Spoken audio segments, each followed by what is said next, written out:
오이프 친구들 안녕. 오늘은 4월 29일 목요일입니다. 오늘 묵상 우리 한번 바로 시작해 보도록 하겠습니다. 전사의 말씀 이해해요 라는 부분 읽고 나서 묵상을 나눔하도록 하겠습니다. 이스라엘 백성이 홍해 바다 앞에 모여 있다는 소식을 듣고서 파라오는 군대를 끌고 쫓아왔습니다. 파라오는 이스라엘 백성이 도망치다가 광야에서 길을 잃고 헤맨다고 생각하고는 다시 이집트로 잡아가려고 했습니다.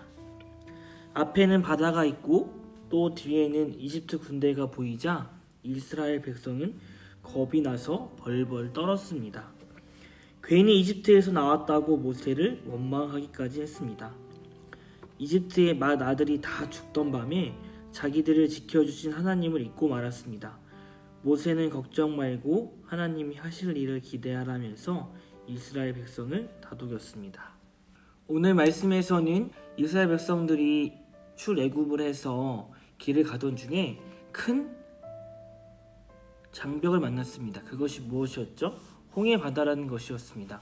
홍해 바다가 나왔으면 돌아가면 되었지만 돌아가지 못하는 또 환경이었습니다. 왜였죠? 뒤에는 이집트 군사들이 파라오가 군대를 이끌고 쫓아오기 때문이었습니다. 앞에는 홍해가 있고 뒤에는 이집트 군대가 있으니 앞으로 가지도 못하고 뒤로 가지도 못하는 상황이 된 것입니다. 그 상황 속에서 이스라엘 백성들이 할 수 있었던 것은 무엇이었을까요? 이스라엘 백성이 했던 것은 원망과 불평이었습니다. 분명히 하나님께서 이집트에서 출애굽을 시키셨을 때 그냥 이끌어낸 것이 아니라 정말 많은 기적을 보여주었습니다. 그 광경을 보고 빠져나온 이스라엘 백성들은 잠깐의 어려움이 생기자 다시 원망과 불평을 하기 시작합니다. 어떻게 원망과 불평을 했을까요? 12절 말씀에 이렇게 이야기합니다. 우리가 이집트에 있을 때에 우리는 애굽에 남아서 이집트 사람들을 섬길 테니 우리를 내버려 두시오라고 말하지 않았습니까? 이집트 사람들을 섬기는 것이 광야에서 죽는 것보다 우리에겐 더 낫습니다 라는 것이었습니다. 이집트에 남아서 이집트 사람을 섬기는 것이 지금 이 순간보다 더 나을 것 같다라는 이야기를 하는 것입니다. 지금 잠깐의 어려움이 생기자 그 당시 어려움을 잊어버렸던 것입니다. 분명히 이스라엘 백성들은 이집트에서 굉장히 힘들어했거든요. 출애굽기 2장 23절에 탄식하고 부르짖었습니다. 그리고 출애굽기 3장 7절에 분명히 하나님께서 그들의 고통을 분명히 보았습니다. 이스라엘 백성들은 어려움과 그리고 고난의 시기 속에서 탄식하고 부르짖었습니다. 탄식한다는 것은 어떤 것을 의미하는 것일까요? 그냥 한숨을 쉬고 있는 상태가 아닐 것입니다. 굉장히 몸과 마음이 힘들었기 때문에 큰 목소리로 하나님께 도와달라고 부르짖었을 것입니다. 그 당시 그 어려움과 그리고 그 고통과 박해받는 핍박받는 순간을 잊어버린 것입니다. 지금 앞에 홍해가 보이고 군사들이 쫓아오니 그 모든 상황을 잊어버리게 된 것입니다. 전사의 모습 속에서 사람의 굉장히 연약함을 보았습니다. 원망과 불평을 하는 사람의 연약함을 보았던 것입니다. 전사님 오늘 본문의 말씀을 보면서 두 가지 관점으로 좀 보았는데요. 어떤 관점이냐면 첫 번째, 하나님이 이스라엘 백성들에게 10번이나 기적을 보여주었음에도 그것을 여전히 믿지 못하고 하나님을 신뢰하지 않는 어리석은 백성의 모습을 보았고요. 또 똑같은 장면에서 두 번째 관점은 무엇이었냐면 10번이나 기적을 이스라엘 백성들에게 보여주었음에도 믿지 못하는 그 어리석은 백성들을 끝까지 사랑하시는 하나님의 모습도 볼 수 있습니다. 이 두 가지 관점의 공통점은 무엇이었냐면 연약한 이스라엘 백성들과 그리고 연약함을 돌보시는 하나님의 모습이라는 것입니다. 이 모습이 우리에게도 분명히 비춰질 수 있는 모습이라는 것입니다. 전원사님도 이러한 경험들을 굉장히 많이 하게 되었었는데요. 하나님은 우리를 날마다 사랑하시고 우리 가운데 놀라운 계획을 보여주고 계시지만 지금 내 상황과 환경이 너무 어려워서 그 사랑과 돌보심을 순간 잊고 하나님께 불평하는 모습을 굉장히 많이 보여주었습니다. 하나님께 그런 죄송스러운 모습을 많이 보여주었는데요. 그런데도 하나님께서는 전도사님을 끝까지 사랑하시고 그리고 전도사님을 이끌어 주시는 모습도 계속적으로 경험하고 있는 모습입니다. 우리 친구들이 만약 지금 환경과 상황이 이해가 되어지지 않고 그리고 하나님을 바라볼 수 없는 환경 속에 있다면 오늘 본문 말씀처럼 우리 같이 한번 해보길 원합니다. 본문 말씀에서는 이렇게 이야기합니다. 14절 말씀에 그저 가만히 있기만 하십시오. 여호와께서 여러분들을 위해 싸워주실 것입니다. 라는 부분입니다. 하지만 오늘 말씀에서 너희는 그냥 가만히 있으라고만 이야기를 하지 않았습니다. 분명히 이스라엘 백성들이 먼저 한 행동이 있습니다. 어떤 행동이었죠? 10절 말씀에 이렇게 이야기하였습니다.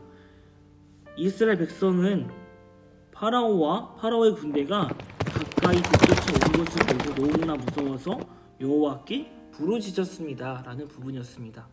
이스라엘 백성들은 분명히 먼저 부르짖었습니다. 하나님을 찾고 하나님을 간절히 원했습니다. 그리고 모세는 여러분들이 부르짖고 여러분들이 간절히 원했으니 여러분은 그저 가만히 있기만 하십시오라는 말을 했습니다. 그래서 그 이후에 정말 놀라운 사건이 펼쳐지게 되죠. 그 홍해가 반으로 쫙 하고 갈라지는 정말 놀라운 사건을 우리는 말씀 속에서 볼 수 있었습니다. 우리가 지금 앞과 뒤가 막혀 있고 아무것도 할 수 없는 환경이라고 하여서 우리가 좌절하거나 그리고 하나님을 원망하거나 불평해서는 안 됩니다. 오늘 이스라엘 백성들은 하나님께 간절히 부르짖고 하나님을 간절히 원했습니다. 그리고 가만히 있으면서 그 하나님이 하시는 놀라운 일들을 경험하는 그 장면을 볼 수가 있습니다. 우리를 위해서 대신 싸워주신 하나님, 그리고 우리를 위해서 열심히 일하시는 하나님, 그리고 10번이나 기적을 보여주었음에도 믿지 못한 이스라엘 백성들을 끝까지 사랑하시는 하나님 모습을 우리는 오늘 말씀 속에서 볼 수 있는 것입니다.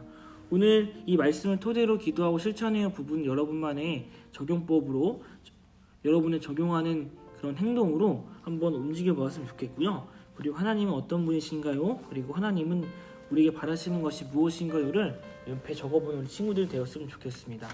그렇다면 오늘 말씀을 위해서 그리고 오늘 하루 위해서 전도사님이 기도하도록 하겠습니다. 사랑하는 하나님 감사합니다. 오늘 말씀 속에서 우리를 위해서 끝까지 싸우시고 우리를 위해서 또 열심히 일하시는 하나님의 놀라운 모습을 또 보았습니다. 하나님, 이스라엘 백성들은 하나님이 놀라운 기적을 보여주었음에도 불구하고 하나님을 신뢰하지 못하는 모습을 보여주었습니다. 하지만 그 백성들을 사랑하시고 이끄시는 하나님의 모습을 또한 우리는 깊이 경험하고 또 그 장면을 보았습니다. 하나님, 내 지금 상황과 환경이 앞에는 홍해바다가 있고 뒤에는 이집트의 군대가 따라오는 환경이 있지라고 할지라도 하나님을 애타게 부르짖으며 하나님이 우리를 위해 싸우시는 것을 가만히 또 보는, 그리고 그것을 지켜보는 귀한 시간 되어질 수 있도록 인도하여 주시옵소서. 이 모든 말씀 예수님의 이름으로 기도드렸습니다. 아멘. 자, 우리 친구들, 오늘 말씀 묵상한 것을 선생님에게 문자 메시지로 카톡으로 또 전송을 해주세요. 선생님과 말씀 묵상을 나누는 귀한 시간이 되었으면 좋겠습니다. 자, 그리고 5월 2일 행복축제가 있습니다. 여러분들 행복축제에 와서 여러 이벤트를 참여하고 풍성한 선물을 받아갈 수 있는 우리 친구들이 되었으면 좋겠습니다. 그리고 지금 전도 대상자들을 위해서 같이 기도하고 그날 같이 현장에서 또 온라인에서 같이 예배 드릴 수 있도록 끝까지 포기하지 않고 같이 기도하며 행동하는 우리 친구들 되었으면 좋겠습니다. 그리고 5월 2일날 주일날 올 때는 큐티 체크표를 꼭 가지고 오세요. 큐티책과 함께 가지고 오세요. 선생님이 도장을 찍어주시면 그 큐티 체크표를 전도사님이 받을 거예요. 받은 것을 체크를 해서 큐티책을 또 보고 나서 전도사님이 큐티를 열심히 한 친구들을 뽑아서 선물을 주도록 하겠습니다. 자, 오늘 하루도 우리 친구들 힘차게 하루를 살아가고요. 그리고 하나님의 은혜가 풍성히 넘치는 귀한 시간이 되길 전도사님이 기도하겠습니다. 자, 그러면 5월 2일 행복축제 때 한 사람도 빠짐없이 예배 현장에서 꼭 보도록 해요. 우리 친구들 안녕.